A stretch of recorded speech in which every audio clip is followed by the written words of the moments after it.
Hi உறவுகளே, தயவு செஞ்சு வீடியோ யாரும் ஸ்கிப் பண்ணிடாதீங்க. முடிஞ்ச வரைக்கும் ஷேர் பண்ணுங்க. நீங்க பண்ற ஒவ்வொரு ஷேர்லையும் அந்த ஊருக்கு ஒரு நல்லது நடக்கும். இந்த வீடியோ பாருங்க. தோட்டாரத்துல எல்லா கிராமத்திலயுமே ஒரு கவர்மெண்ட் ஸ்டாஃப் கூட கிடையாது.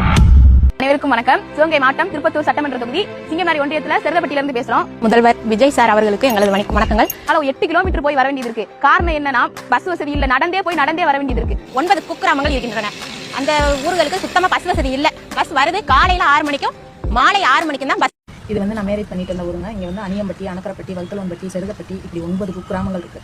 இந்த ஊருக்கெல்லாம் பஸ் வசதியே கிடையவே கிடையாது. நாங்கள் எதுனாலும் சிங்கம்நாள் தான் போகணும். ஒரு சந்தைக்கு போகணும் இருக்கட்டும், ஸ்கூல் போகிறதா இருக்கட்டும், ஒரு காய் வாங்குறதா இருக்கட்டும், எதுனாலும் நாங்கள் சிங்கம்நாள் தான் போகணும். அதுங்கிறது ஒரு 5 கிலோமீட்டர் 6 கிலோமீட்டர் வரும்.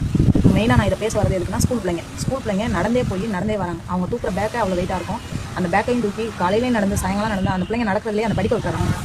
அப்புறம் வயசானவங்க ஏதாவது சாப்பாட்டுக்கு வாங்கணும், காய் வாங்கணும்னாலும் நடந்து தான் வரணும். என் வண்டியில் போகிறவங்களாம் கூட்டிகிட்டு போய் விட மாட்டாங்க. ஏன் அப்படின்னா, வயசானவங்க வண்டியில் போனால் ஏதாவது ஒன்று ஆயிடுச்சுன்னா என்ன பண்ணுறதுன்ற.